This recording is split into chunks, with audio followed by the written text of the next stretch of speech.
Praise the Lord. We are already in 2025. கரங்களை தட்டி ஆண்டவருக்கு நன்றி செலுத்துவோம்.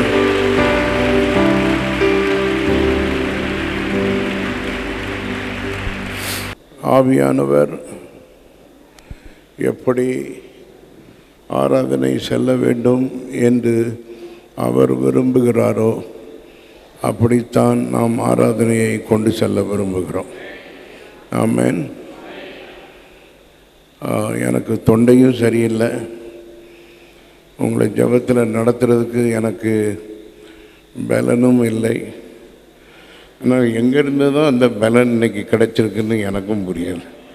ஆவியானவர் தான் நல்ல பலனை கொடுத்து இந்த புதிய வருஷத்திற்குள்ளே பிரவேசிப்பதற்கு நம்ம எல்லாரையும் பாஸ்டமாக நடத்தினார்கள். அதற்காக நான் கர்த்தரை ஸ்தோத்திரிக்கிறேன். ஆகவே ஆவியானவர் நம்ம எல்லாரையும் இந்த ஆராதனையிலே அவர் சந்திக்க வேண்டும். அவர் நம்மோடு பேச வேண்டும். இந்த வரப்போகிறதான ஆண்டு ஒரு ஆச்சரியமான ஆண்டாக இருக்க தேவன் ஒரு வார்த்தை சொன்னாலும் அந்த வார்த்தை நம்முடைய வாழ்க்கையிலே ஒரு வல்லமையான ஒரு உணர்வை கொண்டு வரும்படியாக கர்த்தர் இந்த ஆண்டை நம்ம எல்லாருக்கும் பயன்படுத்த கர்த்தர் கிருபை செய்வாராக. ஆமென். கர்த்தருடைய நாமத்திற்கு மகிமை உண்டாகட்டும்.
படைக்க போகிறோம். இருக்கிற இடங்களிலே நாம் எழுந்து நின்று கொள்வோம். உங்கள் கரங்களிலே காணிக்கை எடுத்து வைத்துக் கொள்ளுங்கள். அவரே ஸ்தோத்திரமானவரே, இந்த புதிய ஆண்டிலும் உம்மை நோக்கி பார்க்கிறோம். அல்லேலூயா, ஸ்தோத்திரம். எங்களையும் எங்கள் காணிக்கையும் கர்த்தர் நீர் அங்கீகரிக்க முடியாது ஜெபிக்கிறோம். ஆண்டவரே, இந்த காணிக்கை உம்முடைய வயல் பிரதேசத்திலே பயன்பட உதவி செய்தலும் கொடுக்கிற கரங்களை ஆசீர்வதியும் பன்மடங்காய் அதை நீர் எங்களுக்கு திரும்ப தர முடியாது ஜெபிக்கிறோம். அல்லேலூயா, ஸ்தோத்திரம். வந்தவர்கள் வந்தவண்ணமாய் அல்ல, ஆசீர்வதிக்கப்பட்டவர்களாய் உம்முடைய சமூகத்தை சுமந்து செல்லுகிறவர்களாய் உம்முடைய சாட்சிகளாக உம்முடைய ஸ்தானாதிபதிகளாக கடந்து செல்ல உதவி செய்தவர்களும் எங்களை எங்கள் காணிக்கையை அங்கீகரிக்க முடியாது ஆசீர்வதிக்க முடியாது ஜெபிக்கிறோம். இயேசு கிறிஸ்து நாமத்தில் ஜெபிக்கிறோம் பிதாவே, ஆமென். என்னிடத்தில் ஒரு சகோதரி ஆண்டவர் எனக்கு ஒரு பாட்டு கொடுத்துருக்கிறாரு, நான் பாடணும் அப்படின்னு கேரல் ரவுண்ட்ஸ் போகும்போது கேட்டாங்க. அந்த அம்மா இங்கே இருக்கிறீங்கன்னு நினைக்கிறேன். முன்னால் வாங்கம்மா. புது வருஷத்தை காண செய்த கர்த்தாவே, எங்களை ஜீவனோடு பாதுகாத்திரையா. புது வருஷத்தை காண செய்த கர்த்தாவே, எங்களை ஜீவனோடு பாதுகாத்திரையா. இந்த வருடம் முழுதும் எங்க கூட இரும். இந்த வருடம் முழுதும் உங்க பிரசன்னம் வேணும். இந்த வருடம் முழுதும் உங்க கிருபை வேண்டும். தாங்கப்பா, எங்களுக்கு தாங்கப்பா, தாங்கப்பா, எங்களுக்கு தாங்கப்பா. அன்பு ராஜா எங்களுக்கு தாங்கப்பா. ஏசு ராஜா எங்களுக்கு தாங்கப்பா. புது வருஷத்தை காண செய்த கர்த்தாவே, எங்களை ஜீவனோடு பாதுகாத்திரையா. ஏசப்பா எங்களை நடத்துங்க, ஏசப்பா எங்களை நடத்துங்க. ஆவியில தினம் தினம் நிரப்புங்க, ஆவியில தினம் தினம் நிரப்புங்க. தாங்கப்பா எங்களுக்கு தாங்கப்பா, தாங்கப்பா எங்களுக்கு தாங்கப்பா. அன்பு ராஜா எங்களுக்கு தாங்கப்பா, ஏசு ராஜா எங்களுக்கு தாங்கப்பா. சபைகள் எல்லாம் கூடி எழும்பணும், சபைகள் எல்லாம் கூடி எழும்பணும். எழுப்புதல் அக்கினி தேசத்தில் பரவணும், எழுப்புதல் அக்கினி தேசத்தில் பரவணும். தாங்கப்பா எங்களுக்கு தாங்கப்பா, அன்பு ராஜா எங்களுக்கு தாங்கப்பா, ஏசு ராஜா எங்களுக்கு தாங்கப்பா. புது வருஷத்தை காண செய்த கர்த்தாவே, எங்களை ஜீவனோடு பாதுகாத்திரையா. இந்த வருடம் முழுதும் எங்க கூட இரும், இந்த வருடம் முழுதும் உங்க பிரசன்னம் வேண்டும், இந்த வருடம் முழுதும் உங்க கிருபை வேண்டும். தாங்கப்பா எங்களுக்கு தாங்கப்பா, தாங்கப்பா எங்களுக்கு தாங்கப்பா. இருக்கிறதான எல்லா சபைகளும் ஜெபிக்கிறார்கள். நாமும் இந்த முதல் 7 நாட்களை 3 சபைகளிலேயும் ஜெபிக்க கூடியிருவோம். காலை 5 மணியிலிருந்து 6 மணி வரையிலையும், பகல் 10 மணியிலிருந்து 12 மணி வரையிலையும், மாலை 6 மணியிலிருந்து 7 மணி வரையிலையும் 3 சபைகளிலும், குற்றாலம், தென்காசி, சக்தி நகர் சபைகளிலே ஜெபம் நடைபெறும்.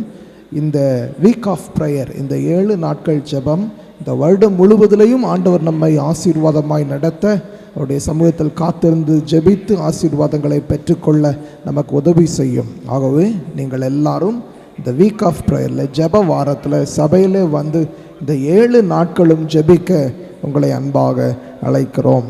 கர்த்தர் உங்கள் ஒவ்வொருவரையும் ஆசீர்வதிப்பாராக. சபைகளின் ஆராதனைகளை குறித்ததான அறிவிப்புகளை நான் உங்களுக்கு கூறுகிறேன். குற்றாலம் சபை ஒவ்வொரு ஞாயிறு காலை 6:30 மணிக்கு ஆராதனை ஆரம்பமாகும். சக்தி நகர் சபை காலை 8:30 மணிக்கு ஒவ்வொரு ஞாயிறும் ஆராதனை ஆரம்பமாகும். தென்காசி சபை காலை 10 மணிக்கு ஆரம்பமாகும். ஆகவே நீங்கள் அந்தந்த பகுதிகளில் இருக்கிறவர்களாக இருந்தால் நீங்கள் எல்லாரும் ஆராதனைகளில் கலந்து கொள்ள உங்களை அன்பாய் கேட்டுக்கொள்கிறோம். நீங்கள் இன்றைக்கு அல்லது இந்த வாரத்தில் பிறந்த நாள், திருமண நாட்களை கொண்டாடுகிறவர்களாக இருந்தால் நீங்கள் எழும்பி நிற்க கேட்கிறோம். இன்றைக்கோ இந்த வாரத்திலோ உங்களுக்கு பிறந்த நாள் அல்லது திருமண நாட்கள் இருந்தால் நீங்கள் எழும்பி நிற்க கேட்கிறோம். ஆமேன். கரங்களை தட்டி அவர்களை வாழ்த்துவோமாக. கர்த்தர் உங்களை ஆசீர்வதிப்பார். ஆமேன். புதிதாக யாராவது இருந்தாலும் நீங்கள் எழும்பி நில்லுங்கள். இதுதான் முதல் முறையாக நான் இந்த சபையிலே ஆராதனையில் கலந்து கொள்கிறோம் என்று சொல்லுகிறவர்கள் இருந்தால் நீங்களும் எழும்பி நில்லுங்கள். உங்களுக்காகவும் ஜெபிக்கிறோம். பிறந்த நாள் கொண்டாடுகிற, திருமண நாள் கொண்டாடுகிறவர்களுக்காக, புதிதாய் வந்தவர்களுக்காக பாஸ்டர் அம்மா ஜெபிக்கும்படி அன்பாய் கேட்கிறேன். பிறந்த நாளை கொண்டாடுகிற, திருமண நாட்களை கொண்டாடுகிறதான நம்முடைய பிள்ளைகளுக்காக நாங்கள் ஜெபிக்கிறோம். கர்த்தர் இந்த புதிய வருஷத்தின் நன்மைகளினாலே நம்முடைய பிள்ளைகளை அலங்கரிக்கும்படியாக நாங்கள் ஜெபிக்கிறோம்.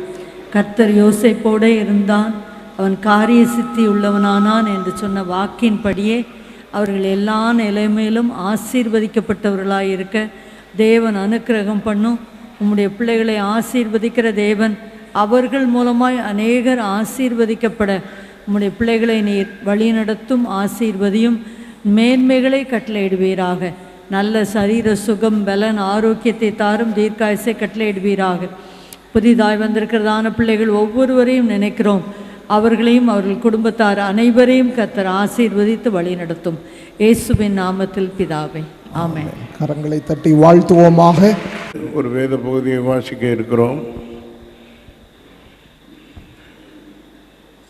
புதிய வருடத்திற்குள்ளே நாம் கடந்து வந்திருக்கிறோம். சங்கீத புஸ்தகம் 103ஆம் சங்கீதம், வேத புத்தகத்தில் 733ஆம் பக்கம். பிரதி வசனமாக வாசிப்போம். என் ஆத்மாவே கர்த்தரை ஸ்தோத்திரி, என் முழு உள்ளமே அவரது பரிசுத்த நாமத்தை ஸ்தோத்திரி.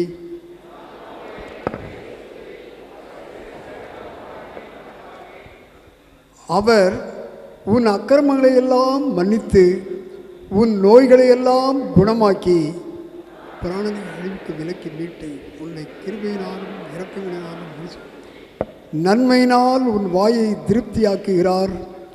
கழுகுக்கு சமானமாய் உன் வயது திரும்ப வாழ வயது போல் ஆகிறது.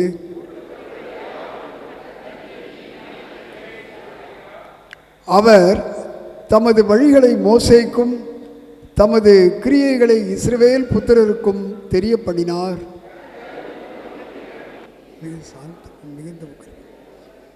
அவர் எப்பொழுதும் கடிந்து கொள்ளார், என்றைக்கும் கோபம் கொண்டிரார். பாவங்களுக்கு தக்கதாக நமக்கு செய்யாமலும் அக்கிரமங்களுக்கு தக்கதாக நமக்கு சேர்க்கட்டும். பூமிக்கு வானம் எவ்வளவு உயரமாக இருக்கிறதோ அவருக்கு பயப்படுகிறவர்களின் மேல் அவருடைய கிருபையும் அவ்வளவு பெரியதாக இருக்கிறது. கிழக்குக்கும் எவ்வளவு தூரமோ அவ்வளவு தூரமாய்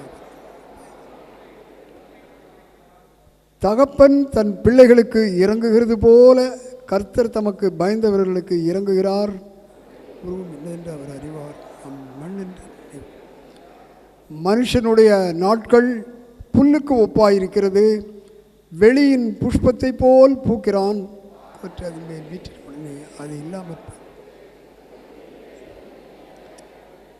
கர்த்தருடைய கிருபையோ அவருக்கு பயந்தவர்கள் மேலும் அவருடைய நீதி அவர்கள் பிள்ளைகளுடைய பிள்ளைகள் மேலும் அனாதியாய் என்றென்றைக்கும் உள்ளது. கை கொண்டு அவருடைய கட்டளைப்படி செய்ய நினைக்கிறார். கர்த்தர் வானங்களில் தமது சிங்காசனத்தை ஸ்தாபித்திருக்கிறார். அவருடைய ராஜரீகம் சர்வத்தையும் ஆளுகிறது.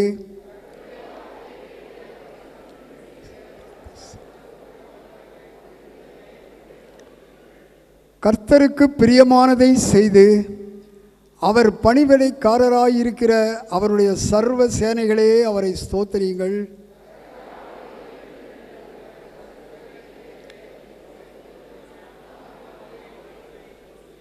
நாம் அனைவரும் சேர்ந்து 17ஆம் வசனத்தை வாசிப்போம். கர்த்தருடைய கிருபையோ அவருக்கு பயந்தவர்கள் மேலும் அவருடைய நீதி அவர்கள் பிள்ளைகளுடைய பிள்ளைகள் மேலும் அனாதியாய் என்றென்றைக்கும் உள்ளது.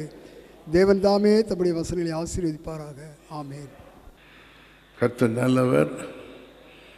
இன்றைக்கு இந்த புதிய வருஷத்திலே நாம் பிரவேசிப்பதற்கு ஆண்டவர் நம் எல்லாரையும் ஜெபத்திலே வழி நடத்துவதற்கு வாஸ்தவமாக ஆண்டவர் பயன்படுத்தினதற்காக கர்த்தருக்கு ஸ்தோத்திரம். ஆமென். கேளுங்கள், கொடுக்கப்படும். இந்த 2025ஆம் வருஷத்தில் ஆண்டவர் அதிசயமான காரியங்களை செய்வதற்கு நீங்கள் கேளுங்கள். நான் கேட்குறேன், ஆண்டவரே இந்த மக்கள்லாம் ஒவ்வொரு ஆராதனைக்கும் வரணும்.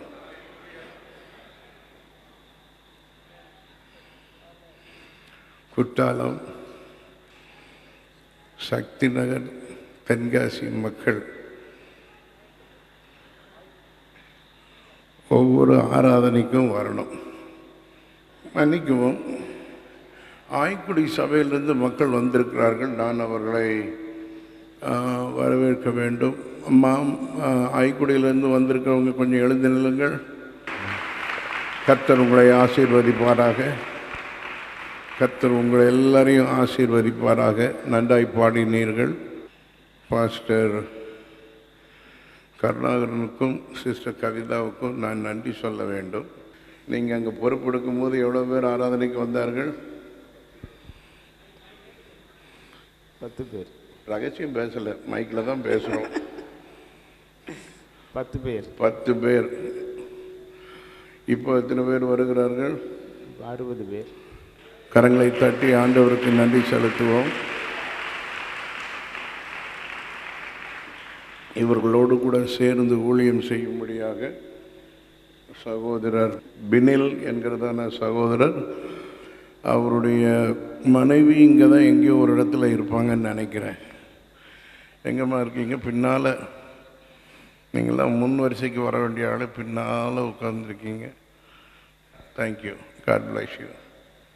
தேங்க்யூ.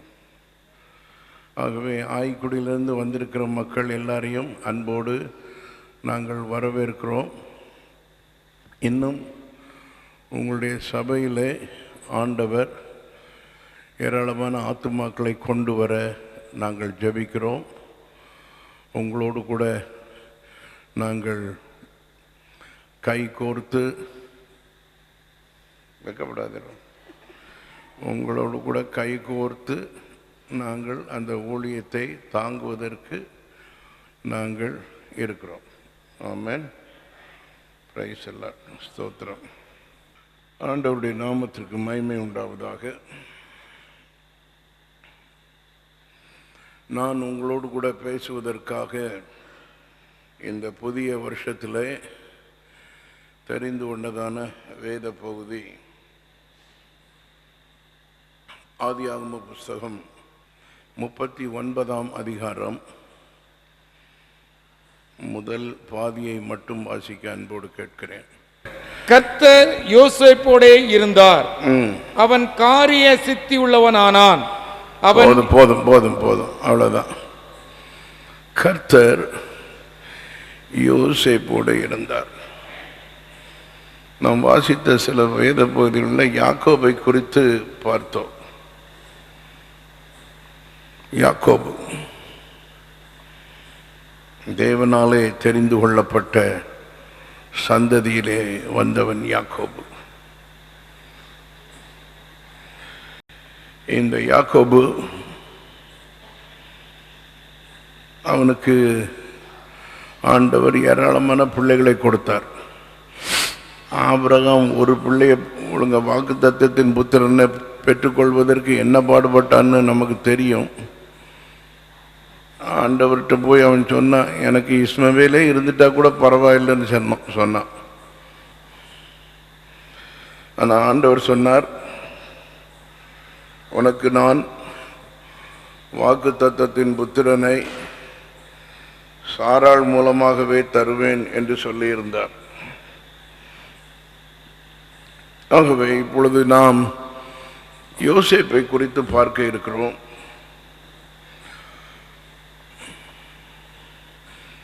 யோசேப்பினுடைய சரித்திரம்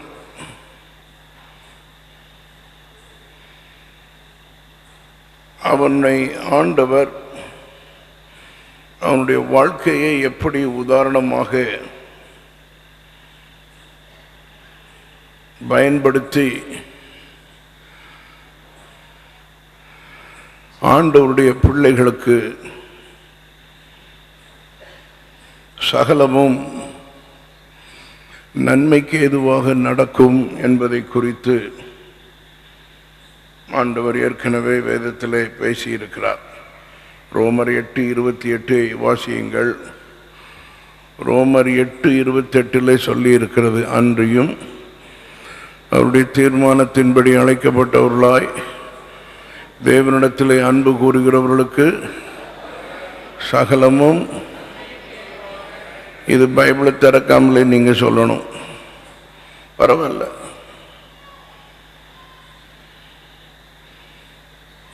சகலமும் சகலமும் நன்மைக்கு ஏதுவாக நடக்கும். அப்படிதானா? நடக்கிறது என்று அறிந்திருக்கிறோம். we have to know. நம்முடைய ஆண்டவர் நம்முடைய வாழ்க்கையிலே நம்ம எல்லாருக்கும் எல்லா சூழ்நிலைகளிலும்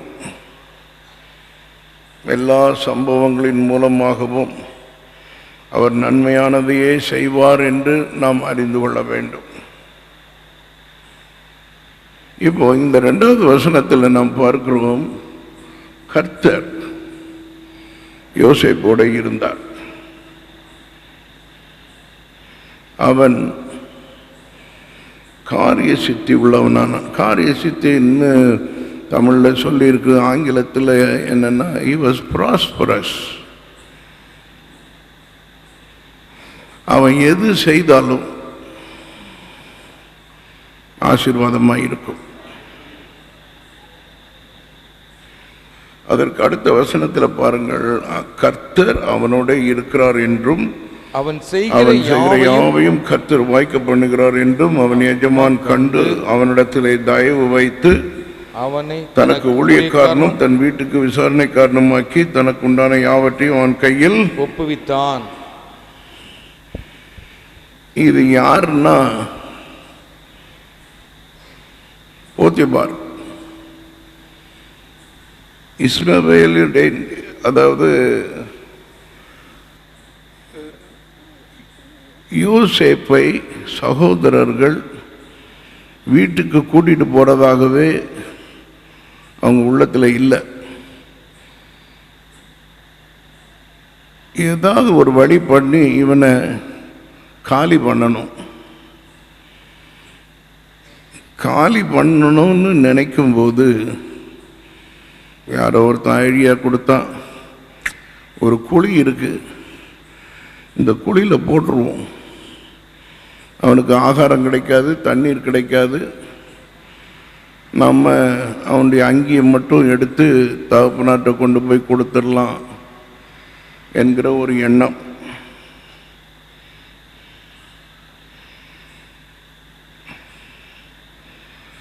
ஆனாலும் கர்த்தர் யோசேப்போட இருந்ததினாலே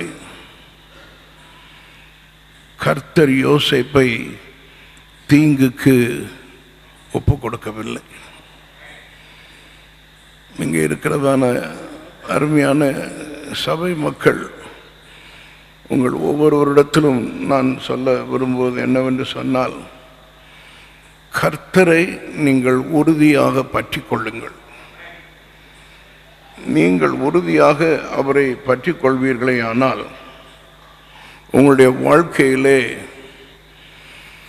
மேடுகள் வரலாம், பள்ளங்கள் வரலாம்.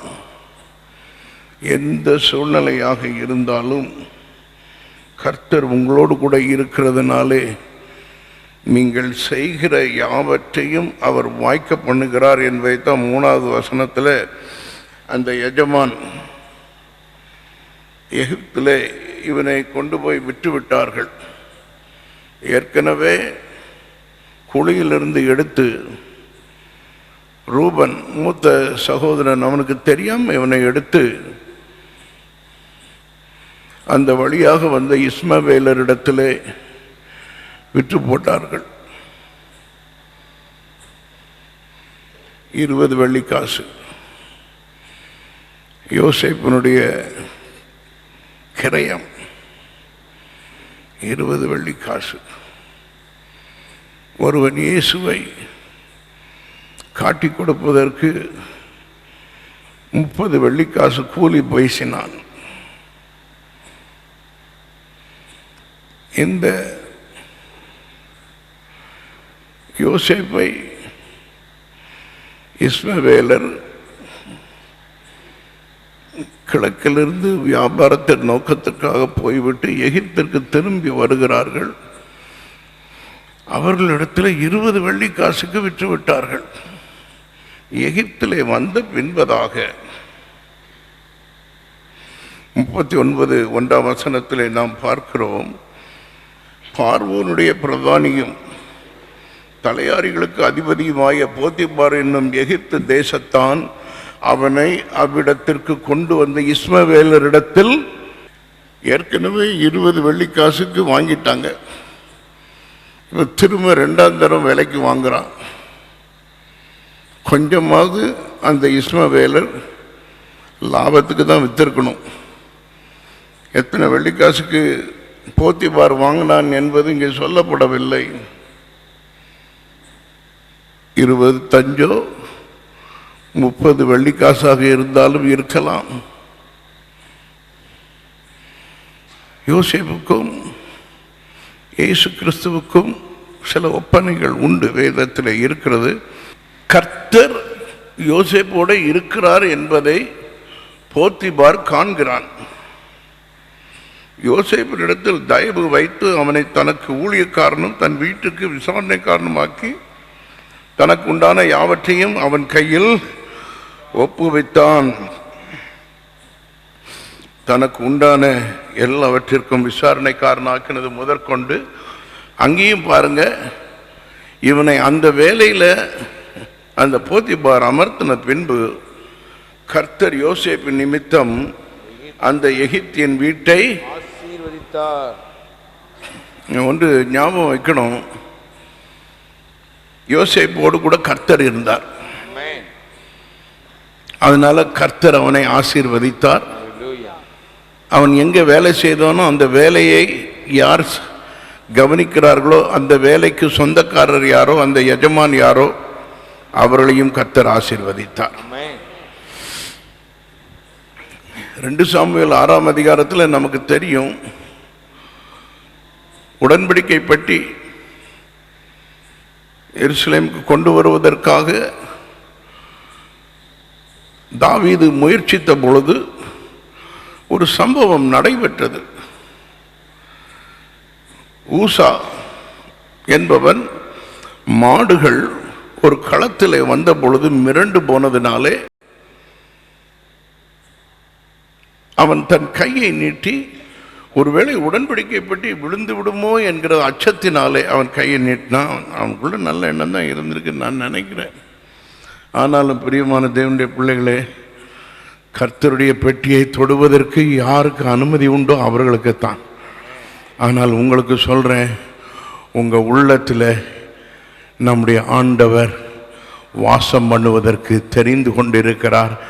அந்த பரிசுத்த தேவனுடைய பிரசன்னத்தை நீங்கள் ஒவ்வொருவரும் உங்களுடைய இருதயத்திலே சுமந்து செல்ல கர்த்தர் அனுமதி கொடுக்கிறார். அதற்கு பிரச்சனையே இல்லை. அந்த யோசேப்பு இருந்ததினாலே, யோசேப்பின் மூலமாக போத்திபாருடைய வீடு ஆசீர்வதிக்கப்பட்டது. அந்த எகிப்தியன் வீட்டை ஆசீர்வதித்தார். வீட்டிலும் வெளியிலும் அவனுக்கு உண்டானவைகள் எல்லாவற்றிலும் கர்த்தருடைய ஆசீர்வாதம் இருந்தது. அதே போல 6ஆம் அதிகாரத்தில் நம்ம கீழே பார்க்கிறோம், ஓபேத் ஏதோமே ஆசீர்வதித்தார், அவன் வீட்டை ஆசீர்வதித்தார், அவனுக்கு உண்டான எல்லாவற்றையும் கர்த்தர் ஆசீர்வதித்தார். பிரியமான தேவனுடைய பிள்ளைகளை, 2025க்குள்ளே பிரவேசித்தது ரொம்ப சந்தோஷம். இப்போ கூட அம்மா ஜெபம் நடத்திட்டு இருக்கும், அங்கே ஒரு ஆள் வெடி போட்டார். மணி பார்த்தேன் 12 மணி தான். ஏற்கனவே சிட்னி ஆஸ்திரேலியாவில் பயங்கரமாக வெடி போட்டு அந்த சிட்னி ஹார்பர் ஆர்ச்சிலெல்லாம் அங்கே தான் அந்த செலிப்ரேஷன் ரொம்ப பிரமாதமாக இருக்கும் ஆஸ்திரேலியாவில். என்னுடைய 2வது மகள் சொல்லிவிட்டால், நாங்கள் சரியான நேரத்துக்கு வீட்டிலிருந்து கிளம்பாவிட்டால் நாங்கள் சர்ச்சுக்கு போய் சேர முடியாது. ஏன்னா வழியெல்லாம் பட்டாசு போடுறவங்க உட்காந்துருப்பாங்க. பட்டாசு போடுறதுல தான் ரொம்ப குறியாக இருக்கிறாங்களே ஒழிய சில ஆட்கள். இந்த 2025ஆம் வருஷத்தை ஆண்டவர்கிட்ட கொடுத்து, ஆண்டவருடைய கரத்திலிருந்து அதை நாம் பெற்று, இந்த 2025ஆம் ஆண்டை எங்களுக்கு ஆசீர்வதித்து தாரும் ஆண்டவரே என்று சொல்கிறதற்கு கர்த்தர் நம்மை போல மக்களை இந்த உலகத்திலே வைத்திருக்கிறார். அதற்காக கர்த்தருக்கு ஸ்தோத்திரம்.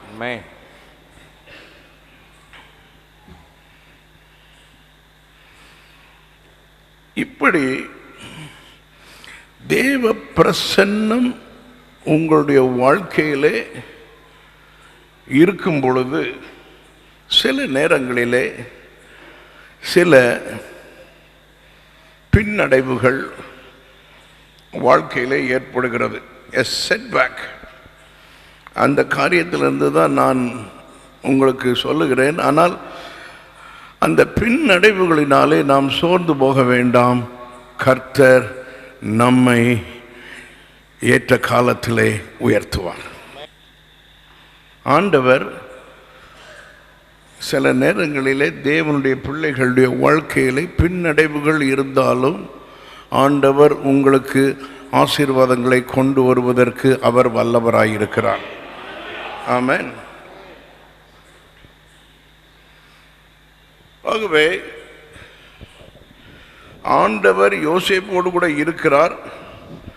அவனுக்கு யாரெல்லாம் தயவு பண்ணினார்கள், ஏராளமான மக்கள் அவனுக்கு தயவு பண்ணினார்கள், எல்லாம் இருந்தது. 23வது வசனத்தை பாருங்கள். கர்த்தர் அவனோட இருந்தபடினாலும் அவன் எதை செய்தானோ அதை கர்த்தர் வாய்க்க பண்ணினபடினாலும் அவன் வசமாயிருந்த யாதொன்றையும் குறித்து சிறைச்சாலை தலைவன் விசாரிக்கவில்லை. அவன் பாருங்க, போத்திபார் வீட்டில் தான் இருந்தான், நல்ல வசதியோட இருந்தான். 21 வசனம் வாசிங்க பிரதர். கர்த்தரோ யோசேப்போட இருந்து அவன் மேல் கிருபை வைத்து சிறைச்சாலை தலைவனுடைய தயவு அவனுக்கு கிடைக்கும்படி செய்தார். சிறைச்சாலை இது அந்த சம்பவத்தை நான் இப்போ ரொம்ப விளக்க விரும்பல. போத்திபாருடைய வீட்டில் தான் அவன் இருக்கிறான். போத்திபாருடைய வீட்டில் அவனுக்கு குவார்ட்டர்ஸ்லாம் இருக்கு. ஏன்னா இவன் வந்ததுனால அந்த போத்திபாருடைய வீடு ஆசீர்வதிக்கப்படுகிறது. அதுதான் உண்மை. ஆனால் போத்திபாருடைய மனைவி ஒரு மாதிரி ஆள். நான் உங்களுக்கு அவ்வளோ சொன்னால் நீங்கள் புரிஞ்சுக்கிடுவீங்கன்னு நான் நினைக்கிறேன். அந்த சகோதரி இவன் மேலே கண் வச்சுக்கிட்டே இருந்தான். எப்போ வாய்ப்பு கிடைக்கும் இவனை கவுத்தலாம் அப்படின்ட்டு. நான் அவ்வளோ சொன்னால் போதும்னு நினைக்கிறேன்.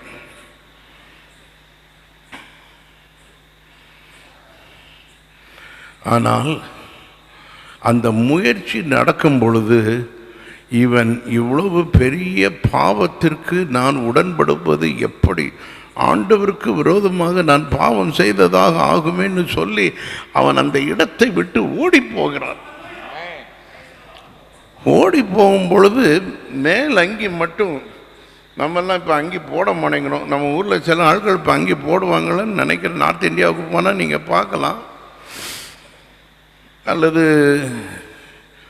மேற்கத்திய நாடுகள் என்று சொல்லும் பொழுது ரொம்ப மேற்கத்திய நாடுகள் அல்ல, அரபு நாடுகளில் போகும்பொழுதெல்லாம் அவங்க அங்கே ஒரு மாதிரி அங்கி போட்டிருப்பாங்க. எகிப்து தானே, அங்கே போய் இவனும் அங்கி போட்டுட்டான். அங்கி பிடிச்சி இழுத்த உடனே வந்துருச்சு, அங்கி மட்டும் வந்துட்டு இவன் ஓடிட்டான், தப்பிச்சிட்டான்னு வைங்களேன். அருமையான தேவ பிள்ளைகளே, வீட்டில் யாருமே இல்லை.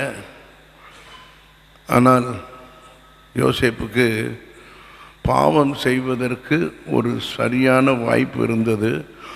ஆனாலும் அந்த இடத்திலிருந்து அவன் கர்த்தருடைய பிள்ளையாக இருந்தனால கர்த்தருக்கு விரோதமாக நான் பாவம் செய்ய மாட்டேன் என்று சொல்லி ஓடிவிட்டான். ஆமென். இவன் மேலே ஒரு குற்றச்சாட்டை கொண்டு வரணும். தன்னுடைய புருஷன் சாயங்காலம் வந்ததுக்கப்புறம் அவன்கிட்ட சொல்லணும். சொன்னதுனால அவன் ஒரு என்னத்தை சொல்கிறது, இவனாவது இவன் கூட கர்த்தர் இருக்கிறார் விசாரிக்கவே இல்லை. இவனை கொண்டு போய் ஜெயிலில் போட்டாங்க. ஜெயிலில் போட்டால்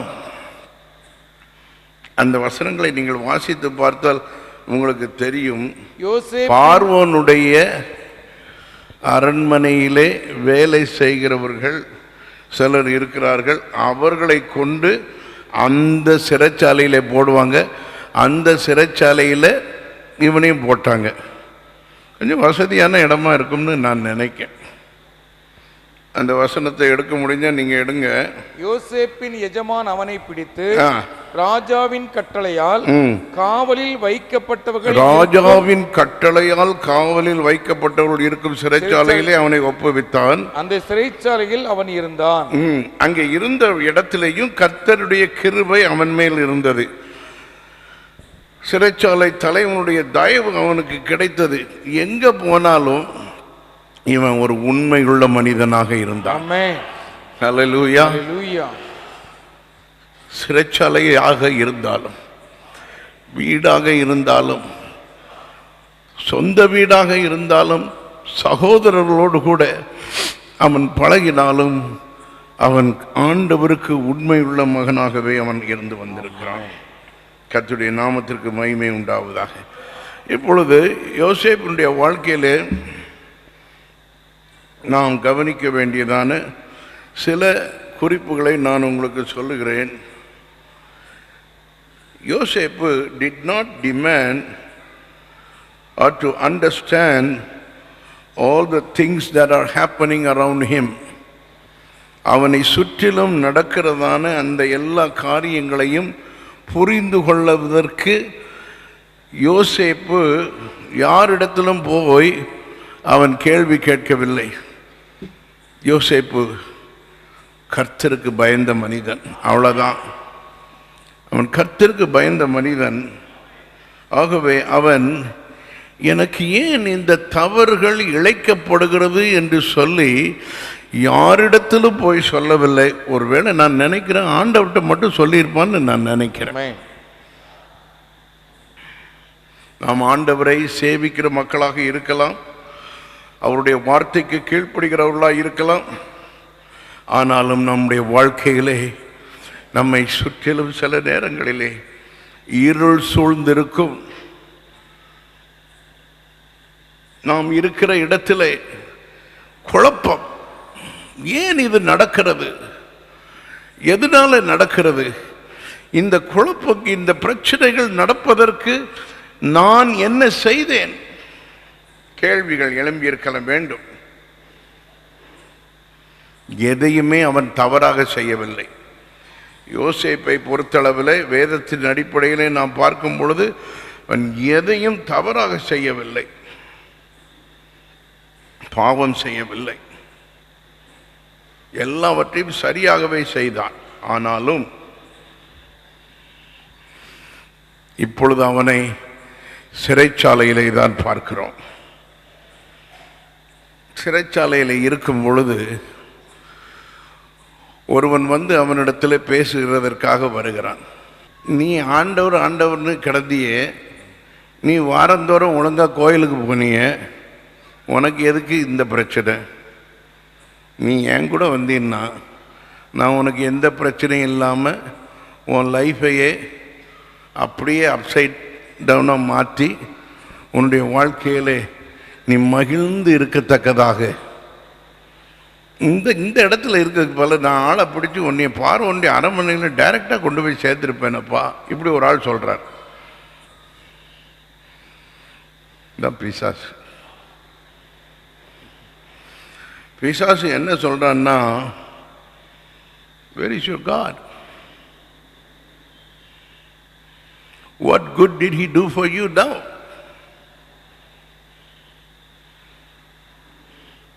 இந்த இடத்துல இருந்து ஆண்டவர் உன்னை எப்போ விடுதலையாக்க போறார்? இதுதான் அவனுடைய கேள்வி.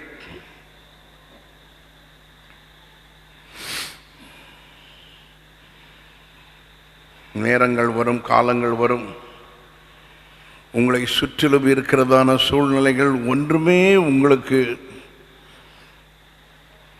புரிந்து கொள்வதற்கு ஏதுவான நிலைமையில் இல்லை, புரிந்து கொள்ள முடியாத சூழ்நிலை. நீதிமொழிகளின் புஸ்தகம் 3ஆம் அதிகாரம் 5-6 வசனங்களிலே சொல்லி இருக்கிறது. என்ன சொல்லி இருக்கிறது? வாசிக்க முடிஞ்சா நீங்க மைக்ல வாசிங்க. புத்தி மேல் சாயாமல் உன் முழு இருதயத்தோடும் கர்த்தரில் நம்பிக்கையாய் இருந்து. ஆமென். கர்த்தரில் நம்பிக்கையாய் இருக்க முடியுமா?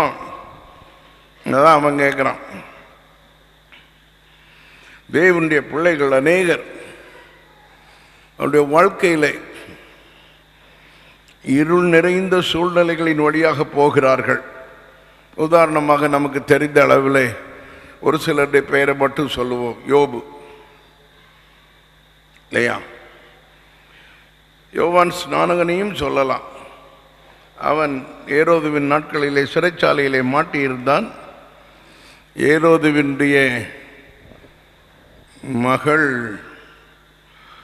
கொட்டேஷனில் தான் அதெல்லாம் சொல்லணும், அவள் இவனுக்கு முன்னால் வந்து அவளுடைய பிறந்த நாள் அன்றைக்கு என்ன செய்கிறாள்? நடனம் ஆடுகிறாள். என்ன வேணும் என்ன வேணும்னு சொல்கிறதுக்கு அந்த பிள்ளைக்கு சொல்ல முடியல. தாய்கிட்ட போய் கேட்டு வர்றா, இப்படி கேட்குறாங்க, நான் என்ன செய்யணும்? அந்த தாய் அந்த பிள்ளையினிடத்தில் சொல்லுகிறாள், அது என்ன, அவளுக்கும் லாபம், யாருக்கும் லாபம்? ஒருத்தருக்கும் லாபம் கிடையாது. யோவான் ஸ்நானனுடைய தலையை கேள். ஏனென்றால் யோவான் ஸ்நானன் அவள் ஏரோது 2 பேரும் செய்த பாவங்களை நேரடியாக எச்சரித்தான்.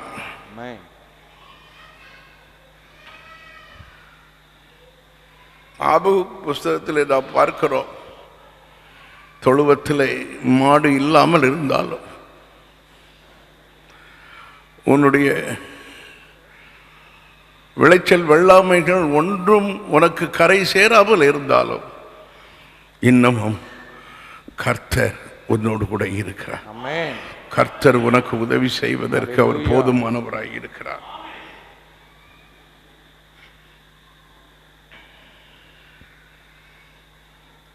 இவ்விதமான இருண்ட சூழ்நிலையில் அவர்கள் இருக்கும் பொழுது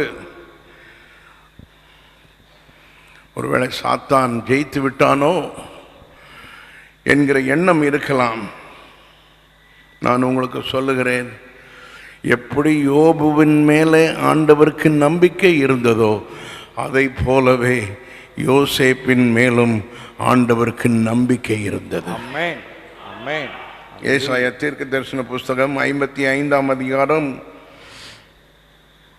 8-9 வசனங்களை மட்டும் வாசிக்க அன்பாய் கேட்கிறேன். என் நினைவுகள் உங்கள் நினைவுகள் அல்ல, உங்கள் வழிகள் என் வழிகளும் அல்லவென்று கர்த்தர் சொல்லுகிறார். பூமியை பார்க்கிலும் வானங்கள் எப்படி உயர்ந்து இருக்கிறதோ அப்படியே உங்கள் வழிகளை பார்க்கிலும் என் வழிகளும் உங்கள் நினைவுகளை பார்க்கிலும் என் நினைவுகளும் உயர்ந்திருக்கிறது.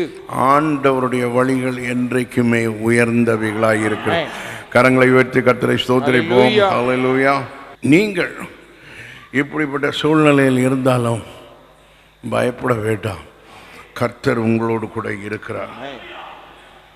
ஒரு நாளிலே நாம் புரிந்து கொள்வோம் நம்முடைய கண்ணீருக்கு பதில் என்ன என்பதை நாம் விளங்கி கொள்ளக்கூடிய அளவிலே கர்த்தர் நமக்கு வெளிப்பாடுகளை தருவார். அதனாலே இந்த சூழ்நிலைகள் இப்படி இருக்கிறதுனால ஆண்டவருக்கு உண்மையாய் இருப்பதிலே ஒருபோதும் நாம் பின்வாங்கிவிடக்கூடாது. Do not fail to be faithful. யோசேப்பு தனியாக ஒரு அறையில் போய் மூலையில் உட்கார்ந்து அழுது கொண்டு இருக்கவில்லை. சிறைச்சாலையில் ஏராளமான கைதிகள் இருந்தார்கள். அவர்கள் என்ன செய்து கொண்டிருந்தாலும் சிறைச்சாலை தலைவன் இவனுக்கு என்ன வேலை கொடுத்திருந்தாரோ அந்த வேலையை மாத்திரம் அவன் ஒழுங்காய் செய்து கொண்டே இருந்தான். அதனாலே சிறைச்சாலை தலைவனிடத்திலே, அந்த வார்டனிடத்திலே அவனுக்கு தயவு கிடைத்தது. ஆகவே சிறைச்சாலை தலைவன் அவனை தயவாக நடத்தினான், பட்சமாக நடத்தினான். அவன் முதலாவது போத்திபாருடைய வீட்டில் இருந்தானே, அங்கேயும் உண்மை உள்ளவனாகத்தானே இருந்தான். சிறைச்சாலையிலும் உண்மை உள்ளவனாகத்தானே இருந்தான். ஆகவே அந்த சிறைச்சாலை தலைவன் மற்ற கைதிகளை விசாரிக்கக்கூடிய அளவிற்கு அவனை உயர்த்தினான். அந்த வேலையை செய்யும்படி அவனை உயர்த்தினான். சிறைச்சாலையில் இருக்கும் பொழுது 2 பேரை சந்திக்கிறான். ஒருவன் பானபாத்திரக்காரன், இரண்டாவது சுயம்பாகி என்று சொல்லப்பட்டிருக்கிறது. We can call them as butler and baker. ஒரு நேரம் வந்தது, 2 பேரும் காலையில் ரொம்ப சோகமாக இருந்தார்கள். 2 பேரும் சொப்பனம் கண்டிருக்கிறார்கள். ஆகவே ஏன் சொப்பனம், நீங்க ஏன் இப்படி இருக்கிறீங்க என்று யோசேப்பு அவர்களை பார்த்து கேட்ட பொழுது 2 பேரும் சொப்பனத்தை குறித்து சொல்லுகிறார்கள். அந்த சொப்பனத்தை கேட்டவுடனே அந்த சொப்பனத்தினுடைய விளக்கத்தை, அர்த்தத்தை சொல்வதற்கு கர்த்தர் யோசேப்புக்கு உதவி செய்தார். கர்த்தர் எப்படி நடத்துகிறார் என்று பாருங்கள். நாம் கடந்து வருகிறதான பாதைகள் சில நேரங்களிலே கரடு முரடானவைகளாக இருக்கலாம். ஆனால் அந்த கரடு முரடான பாதைகளிலும் கர்த்தர் நம்மை நடத்தி கொண்டே வருகிறார். ஹல்லேலூயா. அதை மட்டும் நீங்க மறந்துடாதீங்க. யோசேப்பு தன்னை ஆண்டவருடைய வழி நடத்துதலுக்கு முற்றிலுமாக அவன் தன்னை அர்ப்பணித்து விட்டான். நான் ஆண்டவருடைய கரத்தில் இருக்கிறேன், ஆண்டவரை விசுவாசிக்கிறேன், ஆண்டவரை நம்புகிறேன், என்னை ஆண்டவர் ஒருபோதும் கைவிட மாட்டார் என்கிறதான நம்பிக்கை அவனுக்கு இருந்தது. ஆகவே யோசேப்புக்குள்ளே இருந்ததான ஒரு தீர்மானம் என்னவென்று சொன்னால், he never wanted to bow to bitterness. பிட்டர்னஸ்னால் உங்களுக்கு தெரியும் நினைக்கிறேன். கசப்பான உணர்வுகள் உள்ளத்தில் ஏராளம் இருக்கும் ஜனங்களுக்கு. ஆகவே அதற்கு தன்னை ஒப்பு கொடுக்கவில்லை. அவன் எந்த விதமான கசப்பையும் யார் மேலேயும் வைத்துக் கொள்ளவில்லை. போத்திபார் மேலே வைக்கவில்லை, இந்த போத்திபாருடைய மனைவி மேலேயும் வைக்கவில்லை. நியாயப்படி வச்சிருக்கலாம், ஆனால் வைக்கவில்லை. பாருங்கள், இன்னும் கொஞ்சம் சில காரியங்கள் அதை குறித்து நான் சொல்லுவேன். ஆகவே இப்பொழுது ஆண்டவர் ஒரு வாய்ப்பை உருவாக்குகிறார். நானே இங்கே வந்து கிடக்கிறேன், நீ சொப்பனம் கண்டா எனக்கு என்ன, ஓன் சொப்பனம் அது ஓம்பாடு அப்படின்னு விட்டுருக்கலாம். ஆனால் அப்படி அவன் விடவில்லை. ஆகவே அவன் உங்களுடைய சொப்பனம் என்ன என்று கேட்டு அவர்கள் 2 பேருக்கும் சரியான விளக்கத்தை கொடுக்கிறதை நாம் பார்க்கிறோம். 1 பேதுரு 2ஆம் அதிகாரம் 20வது வசனம். நீங்கள் குற்றம் செய்து அடிக்கப்படும் போது பொறுமையோடே சகித்தால் அதனாலே என்ன கீர்த்தி உண்டு. நன்மை செய்து பாடுபடும் போது பொறுமையோடே சகித்தால் அதுவே தேவனுக்கு முன்பாக பிரீதியாய் இருக்கும். நீங்கள் குற்றம் செய்து அடிக்கப்படும் போது பொறுமையோடு சகித்தால் அதனால என்ன கீர்த்தி. நீங்கள் நன்மை செய்வது, நீங்கள் நன்மை செய்கிறவர் பாடுபடும் போது பொறுமையோடு சகித்தால் அதுவே தேவனுக்கு முன்பாக பிரீதியாயிருக்கும். நான் ஏன் அவரை கூப்பிட்டு இப்படி பேசுறேங்கிறது அவருக்கு தெரியும்.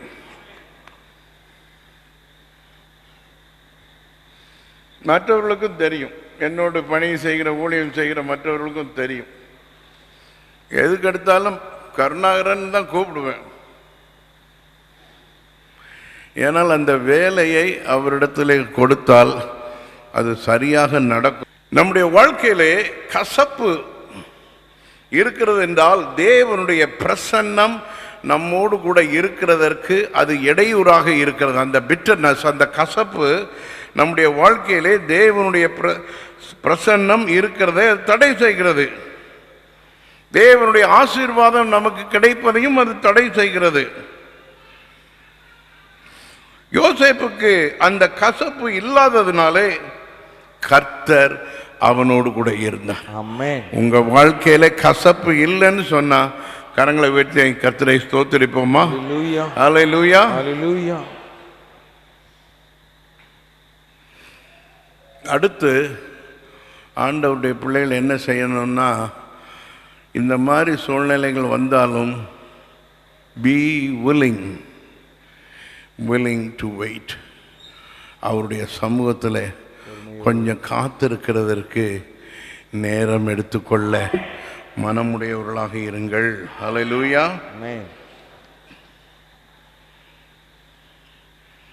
அந்த பானபாத்திரக்காரன்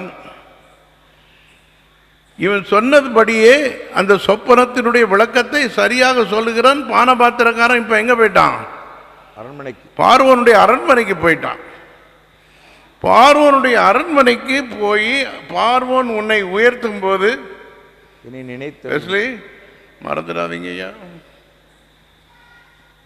கூட ஒரு நாள் கிடைத்திருக்காரு, மறந்துடுவீங்களா?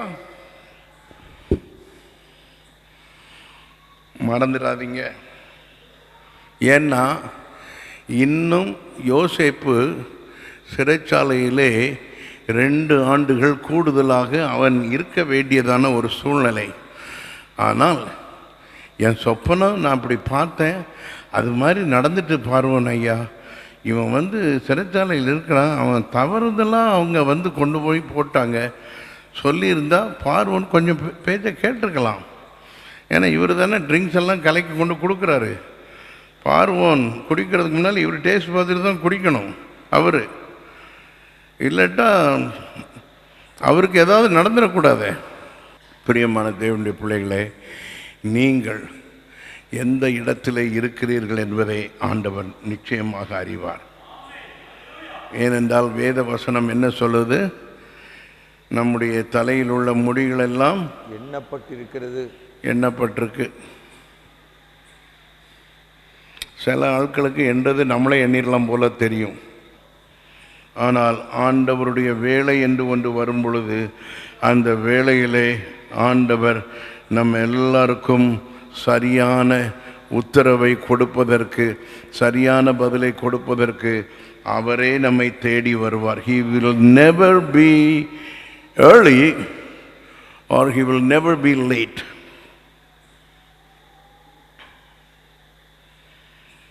நம்முடைய ஆண்டவர் ரொம்ப அக்யூரேட்டாக தான் செயல்படுவார். அவருடைய கால அட்டவணை அப்படி சொல்லாமா? அவருடைய கால அட்டவணை. காணா ஒரு கல்யாண வீட்டில் அம்மா கேட்டுமே அப்படின்னு சில ஆட்கள் நினைப்பாங்க. அம்மாலாம் கிடையாது. மரியாள் சாதாரண ஒரு பெண்மணி தான் இயேசுவை பொறுத்தளவில். என்னை பொறுத்தளவுலையும் அப்படித்தான். ஆனால் நம்ம அப்படி சொல்கிறதுனால சில ஆட்கள் வருத்தப்பட்டுறக்கூடாது. அதனால் உங்களுக்கு நான் சொல்லிடுறேன் முன்னுக்கூட்டியே. அந்த அம்மா இயேசுவின் இடத்துல பேசினார்கள். அவங்களுக்கு ஒரு கரிசனையோட, கருணை உள்ளத்தோடு பேசினார்கள். ஆனால் இவர் என்ன சொன்னார்? பிரபாகர் என்ன சொன்னார்? ஸ்திரீயே, அம்மான்னு கூட சொல்லலை. சில ஆட்கள் அப்படி நினைக்கிறாங்க. என்னதான் இருந்தாலும் இயேசுநாதர் இந்த உலகத்துக்கு பெற்றெடுத்து அந்த அம்மா தானே. அப்படி சொன்னால் பிறகு அந்த அம்மாவை பெற்றெடுத்த இன்னொரு அம்மா இருக்காங்களே, இயேசுநாதருடைய பாட்டி. இப்போ அந்த அம்மாவை நம்ம கனப்படுத்த வேண்டாமா? யோசித்து பாருங்க. பிரியமான தேவனுடைய பிள்ளைகளே, இயேசு இந்த உலகத்திற்கு வருவதற்கு தேவனாலே தெரிந்து கொள்ளப்பட்ட ஒரு பாத்திரம் மரியாள். அதனால் இங்கே யாரும் மரியாளை ரொம்ப கண்ணியமாக நீங்கள் நினச்சிட்டு இருந்தீங்கன்னா நான் ஒன்றும் உங்களை கோபிக்கலை. நீங்கள் இயேசுநாதரை நம்புங்க. Thank you brother. இயேசுநாதரை நம்புங்க. இயேசுநாதர் விடுதலை. அந்த அம்மா என்ன சொல்லிட்டு போனாங்க? அதுக்கப்புறம் அங்கே வேலை செய்கிற ஆட்களை பார்த்து என்ன சொன்னாங்க? அவர் உங்களுக்கு என்ன சொல்லுகிறாரோ அதன்படி செய்யுங்கள், நீங்கள் என் பின்னே வாருங்கள். யார்கிட்டையாவது அந்த அம்மா சொல்லிச்சா? என்ன விஜயகுமார், நான் சொல்கிறது உங்களுக்கு சொல்லணும்ல. ஏன்னா நீங்கள் அந்த பின்னணியத்திலேருந்து, அப்படிப்பட்ட பின்னணியத்திலேருந்து வந்திருக்கீங்களோ என்னவோ. நான் எனக்கு ஒரு சந்தேகத்தில் தான் நான் கேட்குறேன். பக்கத்தில் வீட்டம்மா வேறு இருக்காங்க. பாஸ்ட் என்ன இப்படி பேசுகிறாரு அப்படின்னு நினச்சிடக்கூடாத. ஆண்டவருக்கு ஒரு வேலை இருக்கிறது. அந்த வேலையின்படி தான், அந்த டைம் டேபிள் படி தான் அவர் வேலை செய்வார். நீங்கள் கடையை திறக்கிறதுக்கு ஒரு நேரம் வச்சுருக்கீங்க. அந்த நேரத்தில் போய் கடையை திறந்தா உங்களை நாங்கள் அங்கே பார்க்கலாம். நீங்கள் அந்த நேரத்தில் கடையை பூட்டி போட்டு எங்கேயும் போயிட்டீங்கன்னா நாங்கள் உங்களுக்கு ஃபோன் தான் அடிக்க முடியும். வேறு என்ன செய்ய முடியும்?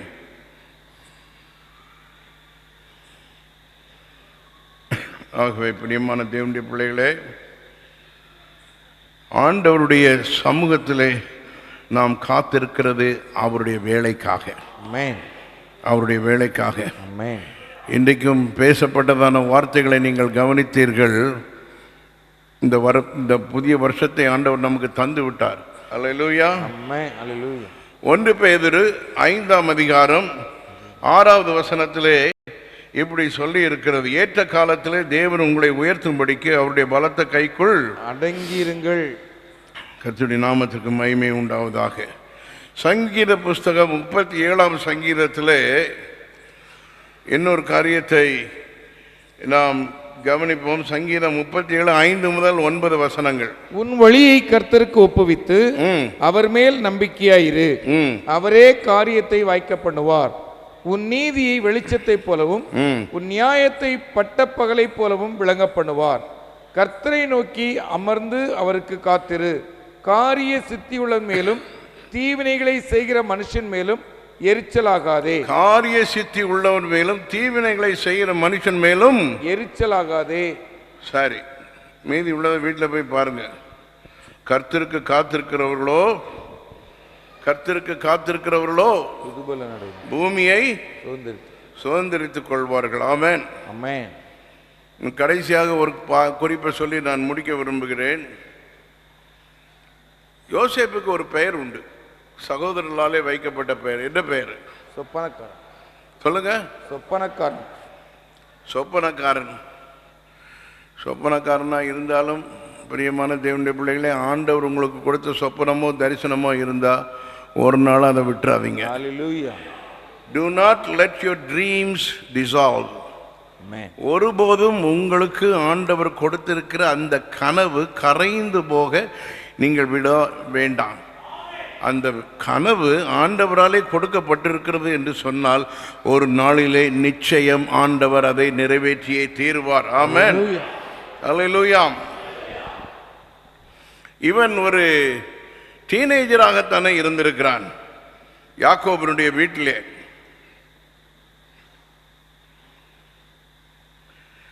இந்த இருள் சூழ்ந்ததான சூழ்நிலைகள் எல்லாம் அவனுடைய வாழ்க்கையிலே வந்து கொண்டே இருக்கிறது. ஆனாலும் பிரியமான தேவனுடைய பிள்ளைகளே, இந்த இருள் சூழ்ந்ததான சூழ்நிலைகளிலே விசுவாசத்தை ஒருபோதும் இழந்து விட வேண்டாம். இயேசுவை பின்பற்றுங்கள்.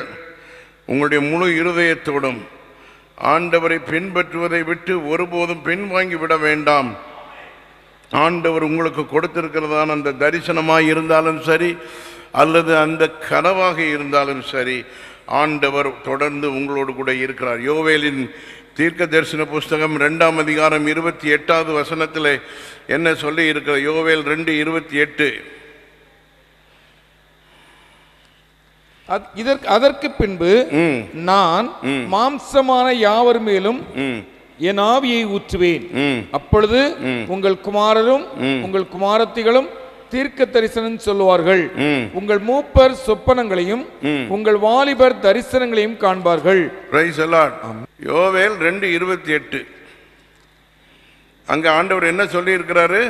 மாம்சமான யாவர் மேலும் என் ஆவியை ஊற்றுவேன், அப்பொழுது உங்கள் குமாரரும் உங்கள் குமாரத்திகளும் தீர்க்க தரிசனம் சொல்லுவார்கள். உங்கள் மூப்பர் சொப்பனங்களையும் உங்கள் வாலிபர் தரிசனங்களையும் காண்பார்கள். இது பைபிள்ல தான் எழுதி வச்சிருக்கு, வேற இந்த கதை புஸ்தகத்தில் எழுதி வச்சிருக்குதா? அப்ப தேவனுடைய பிள்ளைகள், நீங்கள் தேவனை பின்பற்றுகிறவர்களாக இருந்தால் கர்த்தர் நிச்சயமாக உங்களுக்கு வெளிப்பாடுகளை தருவார். ஆமென், ஆமென், அல்லேலூயா.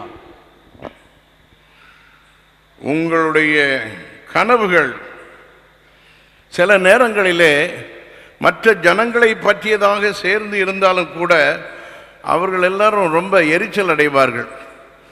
இவனை போய் நாங்கள் வணங்குவோமா? மற்ற சகோதரர்கள் நினைத்தார்கள். யாக்கோபே நினைச்சான், நானும் உங்கள் அம்மாவும் வந்து உன்னை வணங்க வருவோமோ?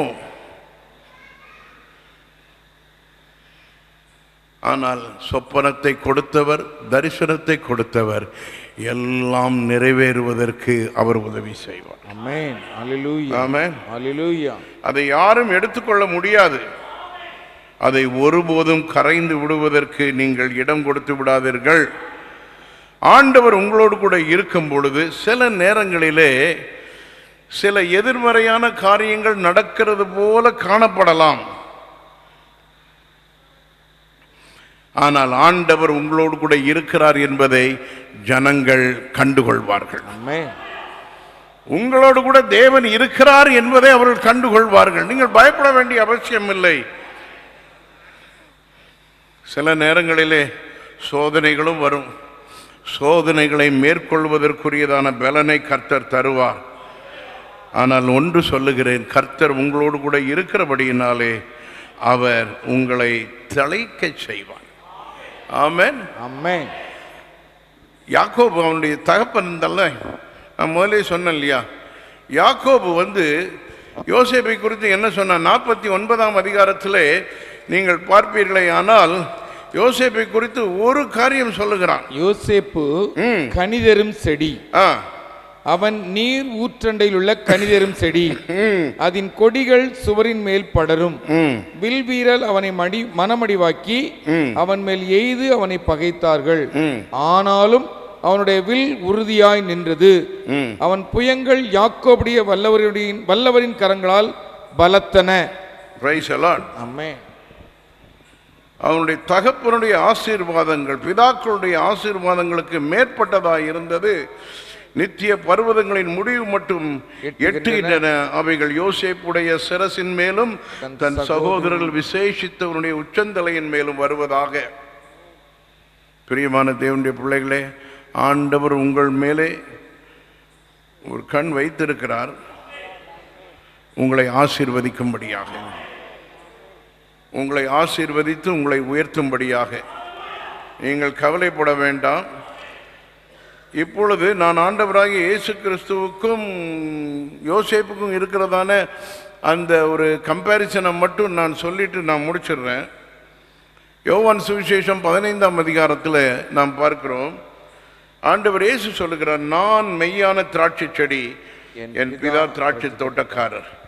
என்னில் கனி கொடாதிருக்கிற கொடி எதுவோ அதை அவர் அறுத்து போடுகிறார். கனி கொடுக்கிற கொடி எதுவோ அது அதிக கனிகளை கொடுக்கும்படி அதை சுத்தம் பண்ணுகிறார். நான் உங்களுக்கு சொன்ன உபதேசத்தினாலே நீங்கள் இப்பொழுதே சுத்தமாயிருக்கிறீர்கள். இன்றைக்கு கேட்டதான வார்த்தைகள் ஆண்டவர் உங்களோடு கூட பேசி இருக்கிறார் என்று சொன்னால் தொடர்ந்து இந்த வசனங்களை நீங்கள் தியானியுங்கள். ஆண்டவர் இயேசுவும் சொல்லுகிறார் 4வது வசனத்திலே 15:4 என்னில் நிலைத்திருங்கள், நானும் உங்களில் நிலைத்திருப்பேன். கொடியானது திராட்சை செடியில் நிலைத்திராவிட்டால் அது தானாய் கனி கொடுக்க மாட்டாதது போல நீங்களும் என்னில் நிலைத்திராவிட்டால் கனி கொடுக்க மாட்டீர்கள். 7வது வசனம், நீங்கள் என்னிலும் என் வார்த்தைகள் உங்களிலும் நிலைத்திருந்தால் நீங்கள் கேட்டுக்கொள்வது எதுவோ அது உங்களுக்கு செய்யப்படும். 10வது வசனம், நான் என் பிதாவின் கற்பனைகளை கைக்கொண்டு அவருடைய அன்பிலே நிலைத்திருக்கிறது போல நீங்களும் என் கற்பனைகளை கைக்கொண்டிருந்தால் என்னுடைய அன்பிலே நிலைத்திருப்பீர்கள். ஆண்டவர் இயேசு சொல்லுகிறதான வார்த்தை, என்னில் நிலைத்திருங்கள், நானும் உங்களில் நிலைத்திருப்பேன். கொடியானது திராட்சை செடியில் நிலைத்திராவிட்டால் தானாய் கனி கொடுக்க மாட்டாதது போல நீங்கள் என்னில் நிலைத்திருங்கள், அப்பொழுது கனி கொடுப்பீர்கள். என்னை அல்லாமல் உங்களால் ஒன்றும் செய்யக்கூடாது. யோசேப்பு ஆண்டவராகிய இயேசு கிறிஸ்துவின் மேலும் இங்கே நாம் பார்க்கிறோம் தேவனாகிய கர்த்தர் மேலும் அவன் அதிகமாக இணைக்கப்பட்டவனாய் இருந்தான். அதனாலே ஆண்டவர் அவனுடைய சந்ததியை ஆசீர்வதித்தார். நிச்சயமாகவே யாக்கோபின் சந்ததியை கர்த்தர் ஆசீர்வதித்தார். ஒரு மேசியாவை இந்த உலகத்திற்கு அனுப்புவதற்கு ஆண்டவர் யாக்கோபின் சந்ததியிலே யூதாவை தெரிந்து கொண்டார். யூதாவின் வம்சத்திலே வந்தவர்தான் நம்முடைய ஆண்டவராகிய இயேசு கிறிஸ்து. ஆகவே நம் எல்லாருடைய வாழ்க்கையிலும் யோசேப்பை போல ஆண்டவர் நம்மையும் பயன்படுத்த முடியும். அவர் பட்சபாதம் உடையவர் அல்ல, அவர் உங்கள் எல்லாரையும் நேசிக்கிறார். எல்லாரும் எழுந்து நின்று ஜெபம் செய்வோமாக. சர்வ வல்லமுள்ள தேவனே, எங்கள் பரலோக பிதாவே, வந்த எல்லா தேவ பிள்ளைகளையும் ஆசீர்வதியும். யோசேப்பினுடைய வாழ்க்கையிலே கர்த்தர் நீர் கூட இருந்தீர், அவனை ஆசீர்வதித்தீர். எத்தனை இன்னல்களின் வழியாக அவன் கடந்து வந்தாலும் நீர் அவனை எகிப்திலே பார்வோனுக்கு அடுத்த ஸ்தானத்திலே அவனை உயர்த்தினீர். அவனுடைய தகப்பன் குடும்பம் எல்லாரும் எகிப்திலே வந்து தங்குவதற்கு ஏற்ற நிலைமையிலே கர்த்தர் அவர்களை எல்லாரையும் கொண்டு வந்து அங்கே பராமரிக்க செய்தீர். இந்த இஸ்ரவேல் ஜனங்களை அறியாத ஒரு பார்வோன் எகிப்திலே தோன்றுவான் என்று தீர்க்க தரிசனமாக யோசேப்பு உரைத்தான். ஒரு நாளிலே கர்த்தர் உங்களை சந்தித்து இந்த இடத்திலிருந்து உங்களை கானானுக்கு வழிநடத்தி செல்வார். அப்பொழுது என்னுடைய எலும்புகள் இந்த தேசத்தில் இருக்க வேண்டாம், என்னுடைய எலும்புகளை நீங்கள் இங்கே இருந்து எடுத்துக்கொண்டு போங்கள் என்று யோசேப்பு சொல்லியிருந்தான். அப்படிப்பட்ட ஒரு விசுவாசத்தை அவனுக்கு கொடுத்தீர். ஆண்டவரே, நாங்களும் அப்படிப்பட்ட விசுவாசம் உடையவர்களாய் காணப்பட கர்த்தர் அனுகிரகம் செய்யும். எங்கள் எல்லாருடைய வாழ்க்கையிலும் நாங்கள் கனிதரும் செடிகளாக காணப்பட இரட்சகர் இயேசு கிறிஸ்துவினுடைய வார்த்தையின்படி நாங்கள் அவர்களே நிலைத்திருக்க எல்லா நன்மைகளையும் அவர் மூலமாக நாங்கள் பெற்றுக்கொள்ள கர்த்தர் அனுகிரகம் பண்ண வேண்டும் என்று கெஞ்சுகிறோம். வந்த எல்லா தேவ பிள்ளைகளையும் ஆசீர்வதியும். நீர் தொடர்ந்து எங்களுடைய வாழ்க்கையிலே மகிமைப்படுவீராக. உமக்கே துதி கன மகிமை செலுத்துகிறோம். மீட்பர் இயேசு கிறிஸ்துவ நாமத்தில் வேண்டிக் கொள்கிறோம். ஜெபம் கேளும் நல்ல பிதாவே. நம்முடைய கர்த்தராயிருக்கிற இயேசு கிறிஸ்துவின் கிருபையும் பிதாவாகிய தேவனுடைய அன்பும் பரிசுத்த ஆவியானவரின் ஐக்கியம், சந்தோஷம், சமாதானம் நம் அனைவரோடும் சகல பரிசுத்தவான்களோடும் கிறிஸ்துவின் வருகை மட்டும் என்றென்றைக்கும் நீடித்திருப்பதாக. ஆமென். என் ஆத்துமாவே கர்த்தரை ஸ்தோத்திரி, என் முழு உளமையுடைய பரிசுத்த நாமத்தை ஸ்தோத்திரி. என் ஆத்துமாவே கர்த்தரை ஸ்தோத்திரி, கர்த்தர் செய்த சகல உபகாரங்களையும் மறவாதே. ஆமென். God bless you. God bless you. God bless you. God bless you. ஸ்தோத்திரம்.